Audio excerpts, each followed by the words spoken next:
People that claim to have seen a mythical creature, such as fairies, elves, gnomes, etc. What's your story? So, when I was a kid, I got a huge kick out of hiding in various spots around our house and then going out and scaring my mom or my sister whenever they would walk past. The challenge was finding new spots that they would not see coming, but that I knew they would be at. I wanted to get a good scare, but I did not want to have to wait an eternity for someone to come by. This only happened once and it still scares me when I think about it. I had picked a spot in our attic on this day. I knew my mom would be coming up there because she was going to get props for our church play that we kept up there. So I set up behind a stack of boxes and waited. About 5 or 6 minutes in, I heard someone very faintly say, as if my being there was interesting and maybe unexpected. The sound came from almost directly behind me and I immediately froze. Then I felt a breath on the back of my neck. Now, I was raised on a farm, and the #1 rule when encountering something that you assume you have no control over, coyotes, lynx, snakes, and the occasional irritable cow, is to not make any sudden movement. Then you slowly remove yourself from the situation and create distance without provoking whatever you're faced with. So, I sat there for about 20 seconds, stock still, absolutely terrified. After that, I slowly stood up and started to move away. I wasn't about to turn and look behind me. I got 2 steps and a hand clamped down on my right shoulder. I screamed, wrenched away, and ran until I was out of the house. Once outside, my mom and my sister came running to see why I was screaming. They've been outside with our dogs the whole time. My dad was at our other property almost 10 miles away. Sure, I could have imagined it. It never happened again. Nobody believed me then, and my mom and dad both made multiple trips to the attic to show me nothing was up there. I don't know what it was, but it was something. As a kid, various relatives used to take me on trips to zoos, museums, amusement parks, movies, etc. On one of these trips, my grandfather took us. We were going to the movies. Now, these old movies house date back to the days when they had live stage entertainment, vaudeville. This old theater my grandfather took us to had an orchestra pit, even though it's never been used in decades, seeing as how vaudeville has been dead all that time. I was following my grandfather in the area between the front row seats and the orchestra pit, when just out of curiosity I peeked into the orchestra pit. There was no floor. One could see into the basement, but on the basement floor was, well, you ever heard of the old Humpty Dumpty poem? Humpty Dumpty sat on a wall, Humpty Dumpty had a great fall.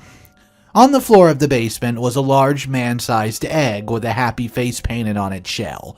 It had arms and legs, and it was on its back, flailing its arm and legs as if it was trying to stand up but could not do to its egg shape. I looked away at my grandfather for a second, then when I looked back into the orchestra pit, this time the painted expression on his face changed. Now the painted expression was one of grief and frustration. The eyes were closed and the mouth was in grimace. I looked away for a brief second or so and looked back into the orchestra pit. This time there was no egg, just the bare floor of the basement. I looked away again, just a few seconds, looking back to tell someone what I saw. But then, I looked back into the orchestra pit once more.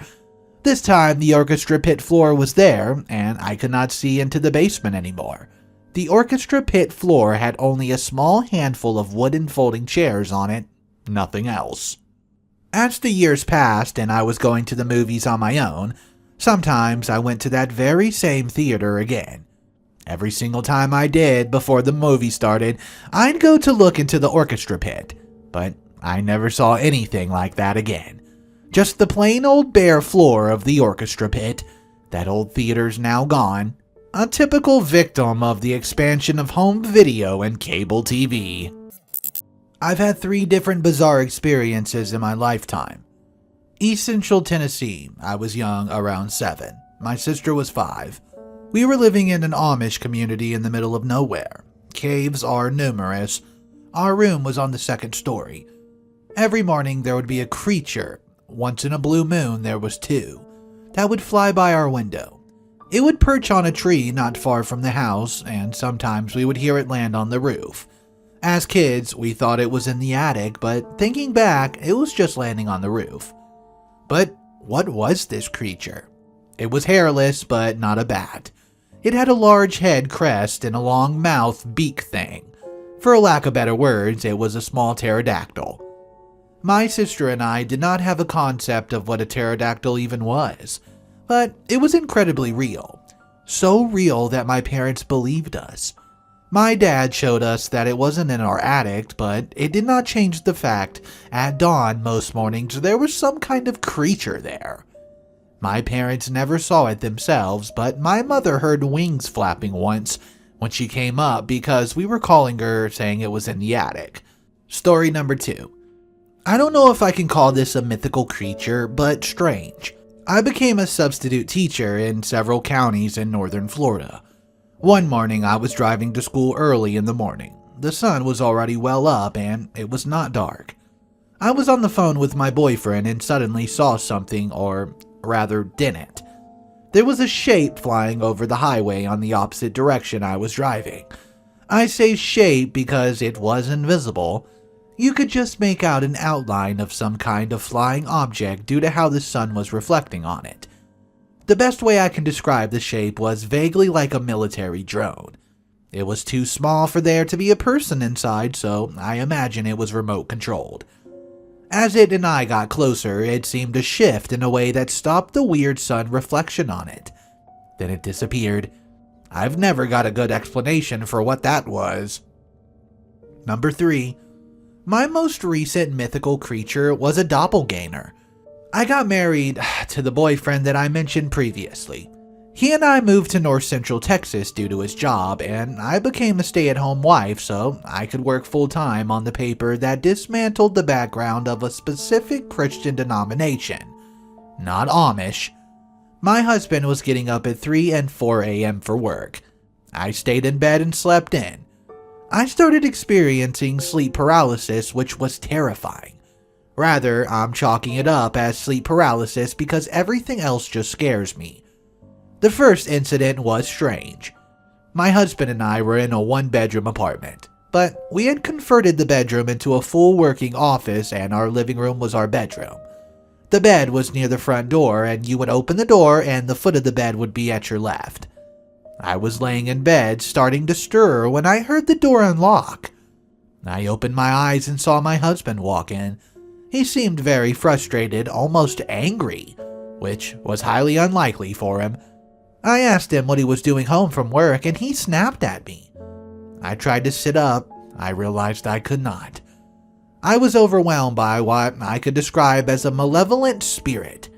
It was like something was sitting on my chest. I could no longer see my husband, but I could hear him looking for something. Well, he found whatever he was looking for and then left, locking the door behind him. I felt myself get very drowsy and I drifted off. I woke up sometime later feeling disturbed. I got in contact with my husband, who was working for a major private company that's contracted to do government work. I asked him if he'd been by that morning and he said no. I had no reason to not believe him. At the time, I thought it had just been a very vivid dream. However, that was not the only time. His doppelganger would show up frequently in the mornings after he left. Sometimes I would feel extremely afraid, other times violated. Sometimes he would crawl in bed with me. Other times I could feel him breathing on my face. I could never move my body during these encounters, and I could only open my eyes when he would initially walk through the door. The closer he would physically get to me, the more my eyes were forced to close. He never abused me in any way, though. We changed our sleeping arrangements and I got on a better sleep schedule. My husband got off overtime shifts and was able to be home during the time frame his doppelganger would show up. The doppelganger, unsurprisingly, did not make another appearance. That is until we moved. We moved to another apartment and my husband got a new job, though in the same vein as the last. For a little while, he was working bizarre shifts and some mornings he had to leave very early. I remember hearing the door unlock and hearing his footsteps walk through our apartment. However, the difference was that I could feel the same presence as before. The last day the doppelganger ever showed up was around 2 years ago. This time I heard the door open and multiple entities entered. I was filled with more fear than ever before. They felt genuinely evil. I think they were there to hurt me. My entire body was trembling, and I could also feel the doppelganger there. Despite him still feeling malevolent, I could also feel that he was feeling protective of me. The bedroom door opened and the doppelganger was arguing with the other entities. I remember him distinctly saying that they were not allowed to hurt me. The entities did not speak direct words, but I could tell that they had been attracted to me because he kept showing up. He drew them there, intentionally or not. He told them he would never come to me again if they left. They fought and argued, but eventually there was some kind of agreement. They all left through the front door. I got up out of bed, and my bedroom door was open and the front door was unlocked. Bizarre, because I had locked the door when my husband had left for the work in the morning. I always closed the bedroom door. The doppelganger has never appeared since then, and I'm not sure what to make of all this. I was snorkeling in Ireland a few years ago when the bottom corner of the mask I saw light. Like my visor was lit up like someone had shone a bright torch up at me. When I turned in its direction, I found a small fish sitting on the seabed, and it was incredible. It had a longish serpent-shaped body that was bright gold and shiny, but more beautiful were the fins that jutted out of its sides. They were like large peacock emerald fans, each one as long as its body and wide. The entire animal shone like it was lit up or like it was made out of shiny metal. You know, when metal just catches the light right and reflects at your eyes? It was that sort of effect. But there was more luminosity than its small size made sense for. It glowed. I wouldn't have believed it was real, except it moved its fins or tail lazily every so often. When I took out my snorkel and dived towards it to investigate more, I suddenly realized I was out much deeper than I intended to be. And the small fish was probably not that small at all, but large, and just far away. The difference between 6 feet and 20.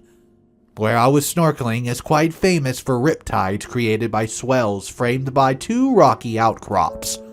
I panicked a little and surfaced. The beach was stressful distance, and I had begun gradually dragged out. I tore myself away from the fish and headed back. I was shaken. When I got back, I explained what I saw to my dad, who's an expert all things ocean and angler. He kinda waved away what I said about it glowing, but was stumped by my description. He thought maybe a weird colored, I guess he thought I was exaggerating the intensity of the coloration, Gurnard, but I'm very familiar of them, and it was the wrong shape and wrong everything. I even grabbed a pen in frustration and drew it. I still have the drawing somewhere, and he could not account for it at all. I searched the internet, books, everything, and never came across anything like what I saw. I don't know what it was. Maybe a rare species or, like my dad said, some very rare coloration and mutation of something. But I can see it in my mind still, and honestly, it was like a bumping into a mythological creature moment. It was that stunning and unreal. It wasn't golden, it was gold and lit up the sea around it. I'm not exaggerating, and time has not just built up in my head. I know what I saw, I just can't explain it. Back in the summer of 2013, I worked at the Pomona Valley Hospital. Hats off to the men and women who help serve the sick. I was contracted guard, and I did not do much other than standing around on the graveyard shift, and the only place that ever stayed busy was the emergency room. It always had something going on. I mean, this was Pomona. Nightly stabbings, car accidents, and various other things that put your insides outsides were normal. Anyways, one night, like all the rest, I was standing guard by the ER doors, directing visitors and anyone else that needed assistance. Then, early that morning, maybe around 3, I honestly don't remember, a patient in a gown walked through a set of double doors that normally is only open for doctors with a badge. I figured a doctor buzzed her through as she walked right by me, almost looking like a bit confused. I called out and asked if she needed help to find something. She turned and smiled at me, and a rush of noise hit me as doors started moving and doctors started moving around their day-to-day. I blinked, and she was gone. I called out over the radio about what I've seen, and the control checked the feed. Sure enough, there I was standing out in an empty corridor, except when I called out, I was alone. What's twice as weird is that the night had been particularly busy, and that 5 or so minutes I experienced never happened. I was very clearly awake in the video, filled looking around and doing my thing. The period that it took for the doors to open and for me to call out was a couple seconds. I vividly remember the whole experience being a few minutes long. I asked around and never got straight answers to explain it. Everyone's seen something through that hospital's old eyes. I used to see shadow people. They used to visit me all the time when I was a teenager, and every time it was terrifying. Roughly once a month, I would wake up inexplicably in the middle of the night, absolutely terrified, as if I had watched a horror movie earlier and just had a nightmare about it. Except I've never woken up from a nightmare when this happened. Every time I felt like someone was coming up the stairs to murder us all in our sleep. I would always cover my head with my blankets to make me feel a little safer. Most of the time I would tell myself that I was being stupid. My overreactive imagination was at work, and I would just roll over and force myself to go back to sleep, all without ever cracking my eyes open. There were 2 instances where I did not do that though. Once, when I was 13, I woke up scared and, like usual, told myself I was being dumb and started to roll over, and my eyes opened in the process. My curtains were usually open to some degree at night, and it did not get good moonlight shining into my room. Then it would be the light from the street lamp outside. Sitting above me against my wall, clearly outlined in the moonlight, was a tall, opaque, shadowy figure with glowing red eyes. I was terrified, and then it turned and noticed me staring at it. Immediately it lunged at me and I yanked my covers over my head. I did not call anyone because I knew they would not believe me. So I laid there shaking like a leaf curled up in a tight ball and holding my blankets over my head as if my life depended on it until I fell back asleep. From then on, every time I woke up scared, I knew it was one of those shadow people, and I made sure my blankets were over my head before rolling over. This continued for a few more years. Eventually, my brother moved out and I moved into his old room, and the nights of waking up scared for no reason continued. One night it happened, my eyes accidentally opened just barely enough to see, but not enough that it was obvious my eyes were open. I saw very clearly in the street lamp light that came through my brother's window an opaque, shadowy figure standing beside my bed. It was standing close to the foot of the bed, and it was at least 7 feet tall. It was staring down at me, not moving, and the strange thing about this thing was, it had pale golden eyes instead of red ones that the previous one had. I did not feel an immediate danger, but I did not want them bothering me anymore. In the years since this started, I've done my research and discovered they were shadow people, and they always came causing feelings of fear and dread. The one I always imagined in my head coming up the stairs to kill us was always the Hat Man. Even before I knew what it was, but the ones I've been seeing were both hooded figures. I had also discovered that you could get rid of them by telling them they weren't welcome anymore. So that's what I did. I closed my eyes and told them to leave me alone, and it freaking worked. That was the last I ever experienced it. Every time I tell the stories to people today, they always dismiss it as, "Oh, you were probably just sleep paralyzed." Except for, no the hell I wasn't. I had never experienced sleep paralysis in my life until only a few months ago, and it was a vastly different experience from what happened to me as a teenager. My parents, my sister, and I all have separate and unique encounters with what we believe to be spirits or a ghost. My dad's the most surprising because he's a devout Baptist preacher and doesn't normally do the whole supernatural thing. That's not what I'm going to share though. I believe in ghosts and spirits, but my story is something that I can't even explain. I was on my way home from cheerleading practice. I was probably 12 or 13. My mom was driving and I had invited my best friend to stay the night at my house after practice. So she was riding in the backseat with me. We lived in rural southern Ohio and it was the time of the year when the sun began setting around 6 p.m. It was almost completely dark outside on our ride home. About 2 miles from my mom and dad's house, there's a big open field.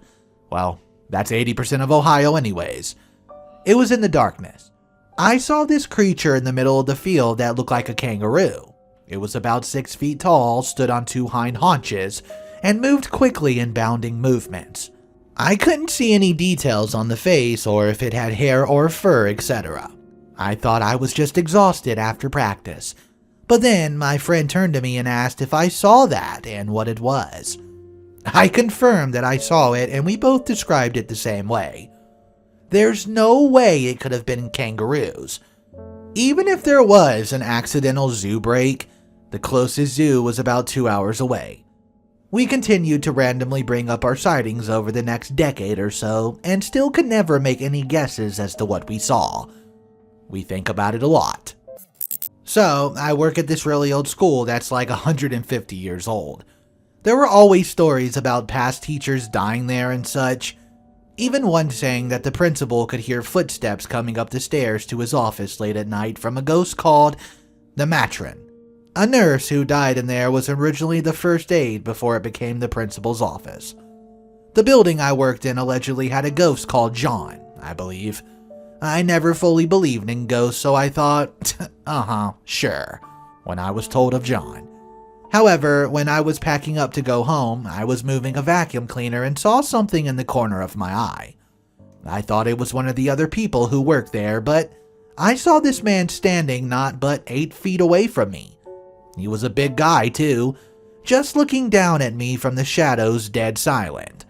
I freaked out naturally, but even more so when I blinked and he was gone. Vanished. I ended up falling on my ass and was too scared to scream or even cry. I just remember slowly backing away from the corridor and slowly feeling for the steps for the first flight of stairs.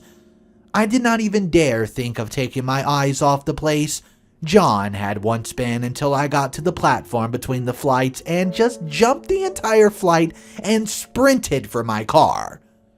I had to take a moment to calm down because I was shaken badly. I can't walk on the second story of that building without getting chills now. Growing up, I've always been able to see what others can't. Spirits, apparitions, you get used to it eventually. Well, one day when I was about 13 or so, I was riding my bike into my neighborhood. That's all I remember. The next thing I know, I'm waking up on a roadside ditch covered in blood. It's on me, it's in my hair, and I'm lying in it. And there's this gray wolf with a feather hanging from its ear right next to me, nudging me, trying to get me to get up. I do my best to figure out what happened, but I've lost so much blood. My flip phone's also shattered and my bike's bent and broken. With the wolf's encouragement, I make it about halfway home before passing out in front of someone's house. The next memories I have are of a hospital. I survived, and I'll spare you the details of my recovery. They aren't for the faint of heart. Fast forward 6 years. I've met my boyfriend, now husband, and we're talking about supernatural occurrences. I shared the story with him, and about the wolf and how he helped me make it out alive, and how no one else ever saw the wolf again. He's listening silently, and when I'm done, he just looks at me, then proceeds to tell me his own story. When he was younger, he could see an apparition and spirits. He was particularly close to one though, a wolf, with a feather hanging from his ear. He named him Ryan. One day when my husband was 18, Ryan suddenly offered him a choice. He could continue to have the ability to see these things or save the family he'd always dreamed of. He said he thought hard for it for a while, then chose the family. Ryan nodded to him, then faded. That night, he had a dream of a woman with long dark hair, but he could only see her silhouette. My husband's 5 years older than me. My accident happened in the late fall, just like my husband's encounter did. I have long dark brown hair, and my husband and I met at a theme park on New Year's Eve. I strongly believe Ryan saved me so I could be with my husband. Midnight Monster here. That was 9 stories of mythical creatures. If you have your own story you want to share, drop it in the comment section down below, subscribe to the channel, and I'll see you in the next one.